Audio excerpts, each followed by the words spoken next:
ការប្រកួត Cavalry Battle ឈានដល់នាទីចុងក្រោយ Headband 10 លានបន្ទូលរបស់ Midoriya កំពុងទាក់ទាញអ្នកប្រកួតខ្លាំងៗទាំងអស់ Todoroki វាយប្រហារពីខាងមុខ Bakugou កំពុងដេញតាមពីក្រោយ តើ Midoriya អាចការពារបន្ទូលដ៏មានតម្លៃនេះបានដែរឬទេ Midoriya និងក្រុមរបស់ពួកគេត្រូវបានវាយប្រហារពីគ្រប់ទិស អ្នកប្រកួតជាច្រើនមិនចាប់អារម្មណ៍បន្ទូលតូចៗទៀតនោះទេ គោលដៅតែមួយរបស់ពួកគេគឺ Headband 10 លានបន្ទូលនៅលើក្បាលរបស់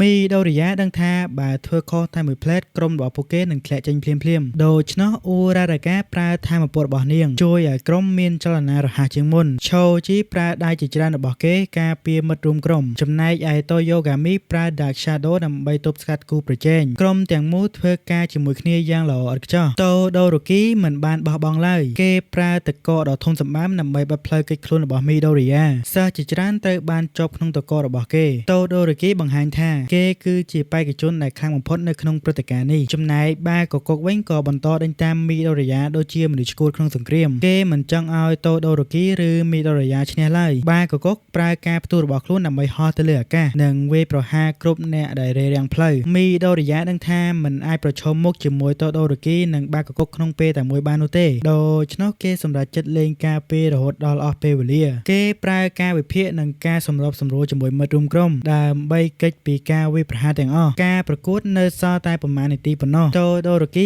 បានខិតជិតដល់ Headband 10 លានបន្ទូល អ្នកទស្សនាទាំងអស់ខំមើលទាំងទប់ដង្ហើម ភ្លាមនោះ Midoriya និងមិត្តរួមក្រុមរបស់គេអាចគេចផុតពីការចាប់ ដោយគេចផុតតែមួយសរសៃសក់ប៉ុណ្ណោះ សញ្ញាបញ្ចប់ការប្រកួតក៏បានបន្លឺឡើង ក្រុមរបស់ Midoriya បានរក្សា Headband 10 លានបន្ទូលដោយជោគជ័យ ពួកគេបានឆ្លងទៅដល់វគ្គបន្ទាប់ ក្រុមរបស់ Todoroki និង Bakugou ក៏បានឆ្លងផងដែរ សិស្សជាច្រើនត្រូវបានជំរុះចេញពីការប្រកួត បន្ទាប់ពីការប្រកួត Cavalry Battle ចប់ គ្រូបង្រៀនប្រកាសថាវគ្គបន្ទាប់គឺជាការប្រកួត1ទល់នឹង1 សិស្សទាំង16នាក់ដែលនៅសល់គឺនឹងត្រូវប្រយុទ្ធគ្នាដោយផ្ទាល់ នេះគឺមានន័យថាពួកគេមិនមានមិត្តរួមក្រុមតាមជួយទេនោះទេ អ្នកដែលឈ្នះត្រូវពឹងផ្អែកលើសមត្ថភាពរបស់ខ្លួនផ្ទាល់ ពេលបង្ហាញតារាងការប្រកួតចេញមក Midoriya គឺភ្ញាក់ផ្អើលមែនទែន គូប្រកួតដំបូងរបស់គេគឺជា Hitoshi សិស្សម្នាក់មកពី General Studio Desmond Park ដែលមានថាមពលអាថ៌កំបាំងនិងគ្រោះថ្នាក់ខ្លាំង ការប្រកួតក្រុមបានបញ្ចប់ហើយ ឥឡូវនេះដល់ពេលការប្រកួតពិតប្រាកដចាប់ផ្ដើម Midoriya, Todoroki, Bakugou និងសិស្សខ្លាំងៗ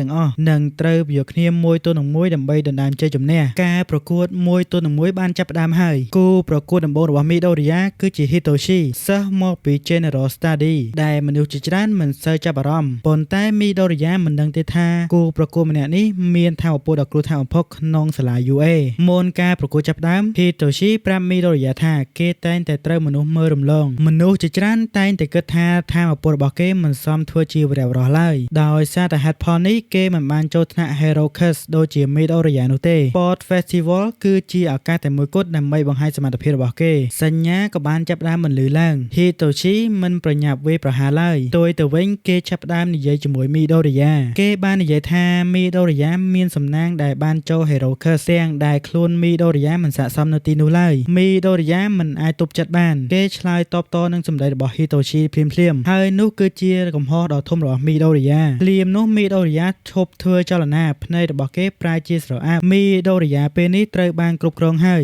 ថាមពលរបស់ Hitoshi មានឈ្មោះថា Brainwasting បើនរណាម្នាក់ឆ្លើយតបនឹងសំណួរឬពាក្យពេចន៍របស់គេ ពួកគេនឹងស្ថិតនៅក្រោមការគ្រប់គ្រងរបស់គេភ្លាម Hitoshi បញ្ជាឲ្យ Midoriya ដើរចេញពីទីលានប្រកួត អ្នកទស្សនាទាំងអស់គឺបានភ្ញាក់ផ្អើលមែនទែន Midoriya ដើរទៅកាន់គៀមសង្វៀនដូចជាមនុស្សគ្មានវិញ្ញាណ គេមិនអាចប្រឆាំងបានឡើយ គ្រប់គ្នាគិតថាការប្រកួតនេះចប់ទៅហើយ សូម្បីតែ Hitoshi ក៏គិតថាខ្លួនឯងឈ្នះផងដែរនៅក្នុងស្មារតីរបស់ Midoriya ស្រាប់តែមានពន្លឺចម្លែកមួយលេចឡើង គេបានឃើញសមោមនុស្សជាច្រើនដែលជាអ្នកកាន់ថាមពល One for All ចំនួនមុនភ្លាមនោះថាមពលមនុស្សបានរំញាប់ពេញរាងកាយរបស់ Midoriya ភ្ញាក់ពីការគ្រប់គ្រងរបស់ Hitoshi វិញ Hitoshi ភ្ញាក់ផ្អើលយ៉ាងខ្លាំង គេមិនយល់ថាហេតុអ្វី Midoriya អាចគេចផុតពី Brainwasting បានឡើយ Midoriya មិនខ្ជះខ្ជាយឱកាសទេ គេប្រើថាមពល One for All លើដៃរបស់ខ្លួន ហើយរត់សម្ដៅទៅរក Hitoshi ដោយគ្រាន់តែប្រើសម្ពាធខ្យល់ពីការវាយ Midoriya បានធ្វើឲ្យ Hitoshi បាត់បង់លំនឹងបន្ទាប់មកគេចាប់ Hitoshi បោះចេញពីក្រៅសង្វៀន ការប្រកួតក៏បានចប់ភ្លាមៗ Midoriya គឺជាអ្នកឈ្នះ ប៉ុន្តែអ្វីដែលគេកំពុងគិតមិន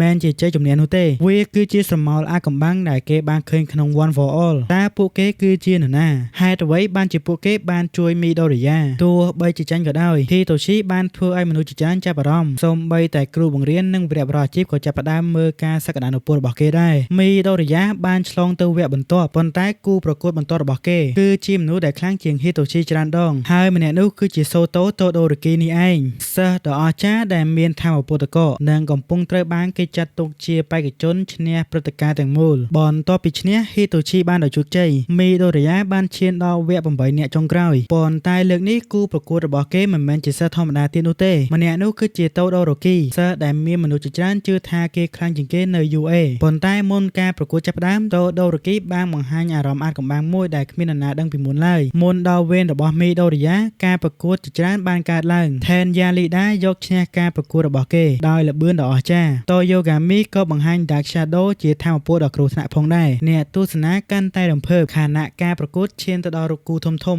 មុនពេលចូលសង្វៀនប្រកួតតូដូរ៉ូគីបាននិយាយជាមួយមីដូរីយ៉ាគេបង្ហាញថាឪពុករបស់គេគឺជា Endeavor វរៈបរិះលេខ2របស់ជប៉ុនតូដូរ៉ូគីប្រាប់ថាឪពុករបស់គេតែងតែចង់ឲ្យគេក្លាយជាមនុស្សដែលលើសអល់ម៉ៃបានដោយសារតែហេតុផលនេះហើយគេត្រូវបានចិញ្ចឹមនិងបង្ខំវឹកហាត់យ៉ាងសាហាវតាំងពីតូចតូដូរ៉ូគីមានថាមពលពីរប្រភេទថាមពលរបស់គេមានដូចជាតកកពីម្ដាយនិងភ្លើងពីឪពុកប៉ុន្តែគេស្អប់ឪពុករបស់ខ្លួនយ៉ាងខ្លាំងដូច្នេះហើយគេសម្រេចចិត្តមិនប្រើថាមពលភ្លើងដែលទទួលបានពីឪពុករបស់គេឡើយគេនឹងក្លាយជាវរៈបរិះដោយប្រើតែតកកប៉ុណ្ណោះមីដូរីយ៉ានិងតូដូរ៉ូគីឡើងទៅលើសង្វៀនភ្លាមនោះក្រោយសញ្ញាប្រកួតចាប់ផ្ដើមតូដូរ៉ូគីបង្ហាញតកកដ៏ធំសម្បើមសង្វៀនទាំងមូលត្រូវបានគ្របដណ្ដប់ដោយតកកក្នុងពេលតែមួយមីដូរីយ៉ាប្រឹងកិច្ចយ៉ាងខ្លាំងមីដូរីយ៉ាដឹងថាតូដូរ៉ូគីខ្លាំងជាងខ្លួនឆ្ងាយណាស់ប៉ុន្តែអ្វីដែលធ្វើឲ្យគេខឹងនោះគឺតូដូរ៉ូគីកំពុងបដិសេធពាក់កណ្ដាលនៃថាមពលរបស់ខ្លួនមីដូរីយ៉ាគិតថានេះគឺជាការមិនគោរពចំពោះទេពកោសល្យដែលគេទទួលបានខណៈការប្រកួតបន្តមីដូរីយ៉ាចាប់ផ្ដើមស្រែកទៅកាន់តូដូរ៉ូគី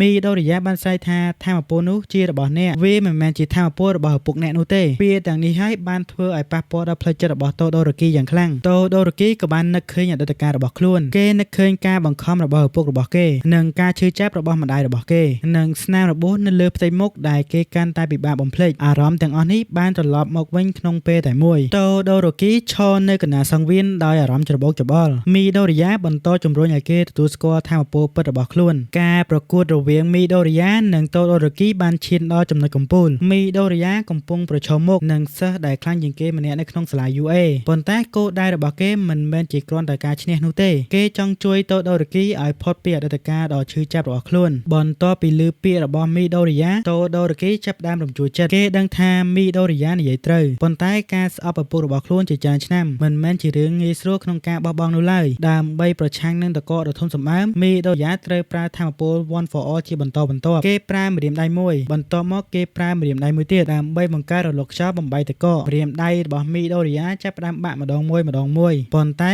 មីដូរីយ៉ាមិនព្រមដកថយឡើយអ្នកទស្សនានៅក្នុងកីឡាដ្ឋានទាំងមូលគឺបានស្ងាត់ពួកគេមិនបានឃើញសិស្សវិទ្យាល័យណាម្នាក់ប្រយុទ្ធគ្នាដោយការបដិញ្ញាចិត្តបែបនេះឡើយសូម្បីតែវីរៈបុរសអាជីពជាច្រើនក៏ចាប់ផ្ដើមចាប់អារម្មណ៍លើមីដូរីយ៉ាផងដែរទោះបីជារាងកាយរបស់គេរងរបួសកាន់តែធ្ងន់មីដូរីយ៉ាស្រែកទៅកាន់តូដូរ៉ូគីថាមីដូរីយ៉ាស្រែកប្រាប់ថាវាគឺជាថាមពលរបស់ឯង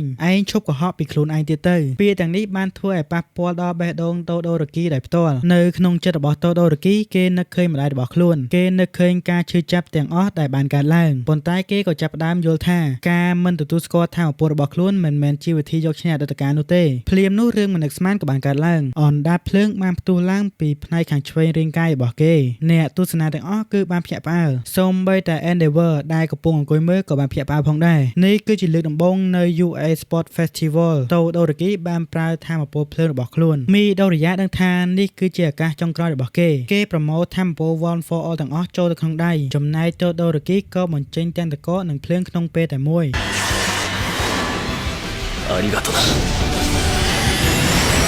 ថាមពលដ៏ធំសម្បើមទាំងពីរនាក់បានប៉ះទង្គិចគ្នាយ៉ាងខ្លាំងការប៉ះទង្គិចនោះបង្កើតជាការផ្ទុះដ៏ធំផ្សែងនិងធូលីគ្របដណ្ដប់សង្វៀនទាំងមូលអ្នកទស្សនាមិនមើលឃើញអ្វីទៀតឡើយនៅពេលដែលផ្សែងរសាត់បាត់មីដូរីយ៉ាដួលសន្លប់នៅលើដីចំណែកតូដូរ៉ូគីវិញនៅតែអាចឈរបានអញ្ញាកដាក៏បានប្រកាសថាតូដូរ៉ូគីគឺជាអ្នកឈ្នះទោះបីជាចាញ់ក៏ដោយមីដូរីយ៉ាបានសម្រេចចិត្តគោលដៅរបស់ខ្លួនគេបានជួយតូដូរ៉ូគីឲ្យស្គាល់ថាមពលរបស់ខ្លួនពិតចំណែកតូដូរ៉ូគីវិញក៏ចាប់ផ្ដើមគោរពមីដូរីយ៉ាយ៉ាងខ្លាំងមី មីដូរីយ៉ាត្រូវបានបញ្ជូនទៅព្យាបាលបន្ទាន់ដោយសាររបួសធ្ងន់ប៉ុន្តែការប្រកួត Sport Festival នៅមិនទាន់ចប់ឡើយបាកកុកតូដូរ៉ូគីនិងអ្នកខ្លាំងផ្សេងៗទៀតនៅតែបន្តដំណើររកជើងឯកបន្ទាប់ពីការប្រកួតដ៏អស្ចារ្យរវាងមីដូរីយ៉ានិងតូដូរ៉ូគីព្រឹត្តិការណ៍ US Sport Festival បានឈានដល់វគ្គកណ្ដាលផ្ដាច់ព្រាត់អ្នកខ្លាំងតែប៉ុណ្ណោះដែលនៅសល់ក្នុងចំណោមពួកគេមានមនុស្សដែលកំពុងឆេះដោយសារកំហឹងគឺបាកកុកក្រោយចាញ់តូដូរ៉ូគីមីដូរីយ៉ាត្រូវបានសម្រាកនៅមន្ទីរពេទ្យដៃទាំងសងខាងរបស់គេគឺរបួសធ្ងន់លោកគ្រូពេទ្យបានព្រមានមីដូរីយ៉ាថា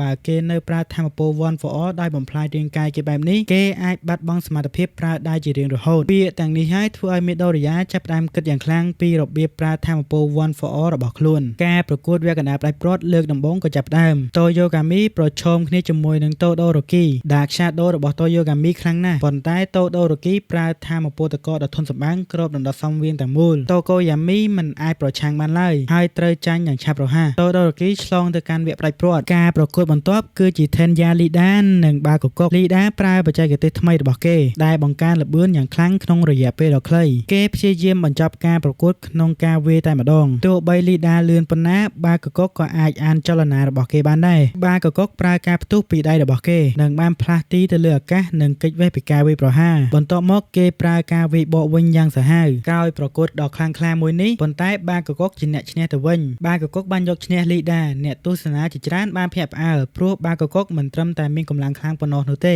ប៉ុន្តែថែមទាំងមានការប្រយុទ្ធខ្ពស់ថែមទៀតផងឥឡូវនេះគូប្រកួតវគ្គផ្ដាច់ព្រាត់ត្រូវបានកំណត់ហើយ Shoto Todoroki ប្រយុទ្ធគ្នាជាមួយនឹងបាកកុកអ្នកទស្សនាទាំងអស់គឺរំភើបខ្លាំងម្នាក់ជាអ្នកប្រើតកនិងម្នាក់ទៀតជាអ្នកប្រើភ្លើងដ៏អស្ចារ្យមុនការប្រកួតវគ្គផ្ដាច់ព្រាត់អម៉ៃមកជួបមីដូរីយ៉ាគាត់លើកទឹកចិត្តសិស្សរបស់ខ្លួននិងប្រាប់ថាការចាញ់មិនមែនជាបរាជ័យនោះទេអ្វីដែលសំខាន់នោះគឺការរៀនពីបទពិសោធន៍និងបន្តរីកចម្រើនវគ្គផ្ដាច់ព្រាត់ចិត្តចាប់ផ្ដើមហើយបាកកុកកំពុងចង់បង្ហាញថាគេខ្លាំងជាងគេចំណែកតូដូរ៉ូគីនៅតែគិតអំពីពាក្យរបស់មីដូរីយ៉ានិងទំនាក់ទំនងជាមួយនឹងឪពុករបស់គេតើអ្នកណានឹងក្លាយជាម្ចាស់ជើងឯក UA Sport Festival នេះចឹងមានតែចាំមើលភាគក្រោយទាំងអស់គ្នាសម្រាប់រឿងមួយនេះដែរ Admin ក៏សូមស្រេចទំនេះសិនបើគិតថារឿងនេះល្អមើលកុំភ្លេចចុច like និង subscribe ម្នាក់មួយផង Admin ជូនពរឲ្យអ្នកទាំងអស់គ្នាសុខភាពល្អនិងរីករាយយើងជួបគ្នានៅវីដេអូក្រោយទៀតបាយបាយ